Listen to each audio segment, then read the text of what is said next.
Is the assassination of the United Healthcare CEO the first documented act of radical centrist terrorism? So the alleged CEO shooter was a rationalist radical centrist type? Did not see this coming. Before I say what I'm about to say on all this, I think it is important to remember that there are kids of that CEO who got shot who are actively watching millions of people revel in the death of their father.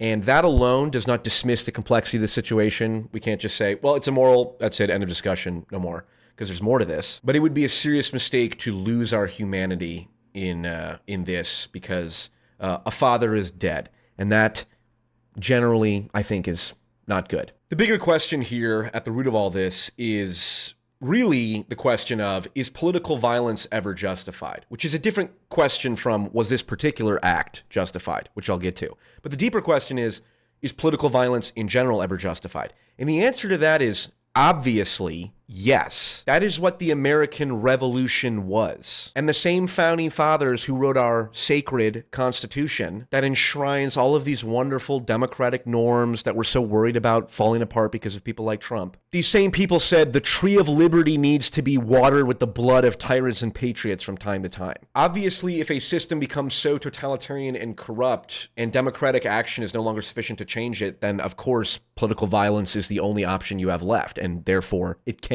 be justified. Now, in this particular case, was the CEO killing justified? The answer is obviously not. The guy, as far as I know, did not do anything explicitly criminal or immoral outside of participating in the medical industrial complex.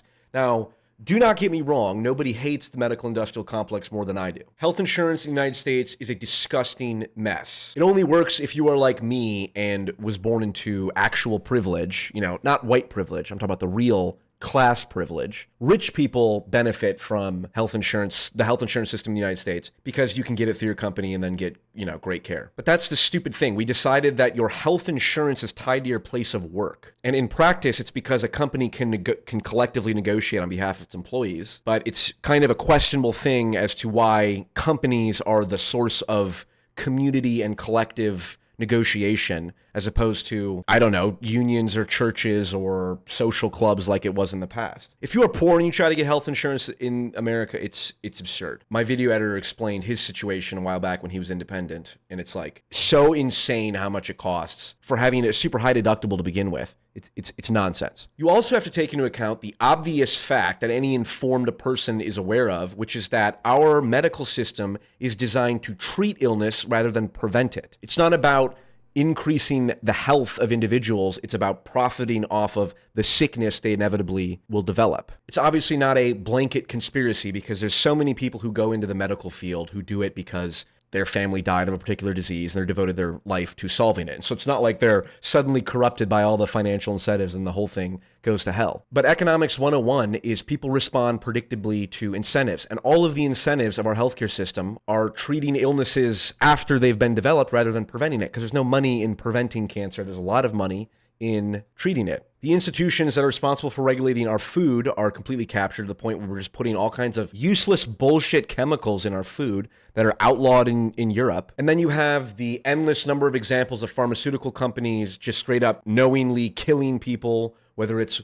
with opioids, where Purdue Pharma had to pay a fine 10 times that of the fine Fox News paid for lying to people about the election. So however biased and corrupt and cynical you think the individuals are at Fox News who are willing to lie to their viewers for profit, it might be fair to say that the individuals at the top of the medical industrial complex are 10 times as corrupt. Now, if this shooting in, I think it was New York, wherever it was, wherever the Italians are, if it was like a member of the Sackler family, okay, well then it'd be a different story. But this guy, as far as I know, the CEO, has not done anything particularly illegal or bad, other than presiding over the company that has like the highest claims denial rate in the industry. Now, when I first saw this, I thought, okay, it's probably because United Healthcare is much bigger than all these other insurance companies, and so they're going to have a larger rate. But revenue-wise, they're not that much bigger, and Kaiser Permanente, which is still 2/3 the size of United Healthcare, has a much lower claims denial rate. So even though that looks on the face of it like, oh, this CEO basically profited and encouraged a model of denying medical claims, health insurance is incredibly complicated. That's part of the problem.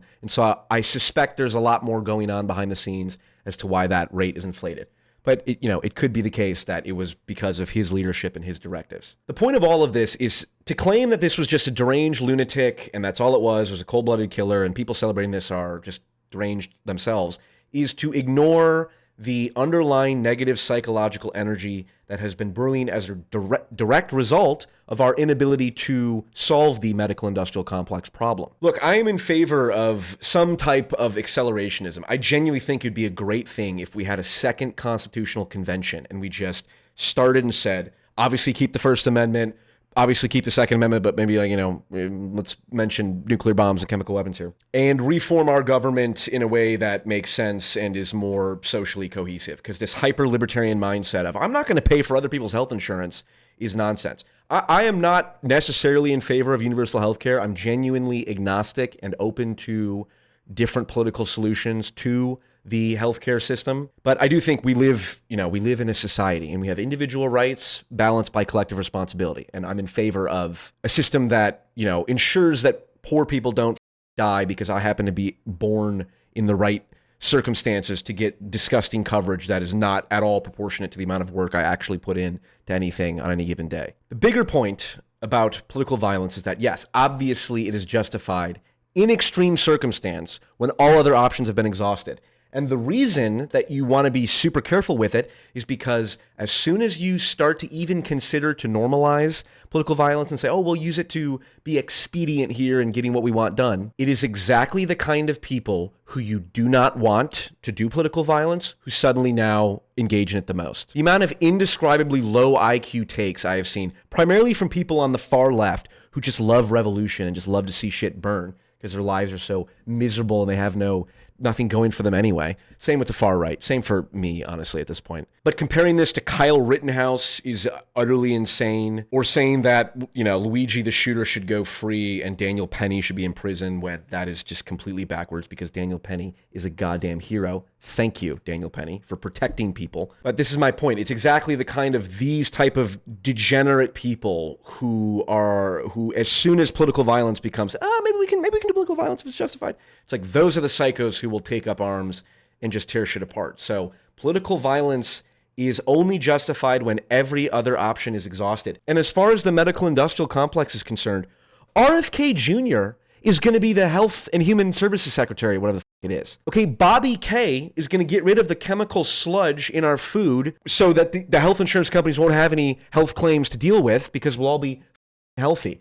That's obviously an exaggeration, and it's a shame that Robert F. Kennedy is dumb on a number of things, including him being against nuclear for some reason, which is stupid. But the broader point is we can do something about the medical industrial complex, and it does not need to involve shooting a CEO. Also, what does that achieve in any practical sense? All it does is make the people at the top more paranoid and, want to clamp down further and justify, oh, maybe we should kill these people because they're all celebrating the death of, an innocent father, legally innocent father. Also, and perhaps most importantly, this could very well be a convenient smokescreen, not a planned one, but a convenient luck of the draw one, to hide the fact that there is some serious degeneracy that is about to be exposed at the high levels that we've known about for a while. And this also happens to cover for Israel's land grab in Syria.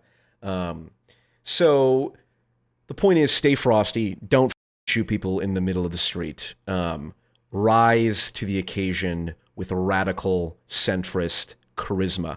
Kill them with Riz, not bullets. Okay? Good luck and Godspeed.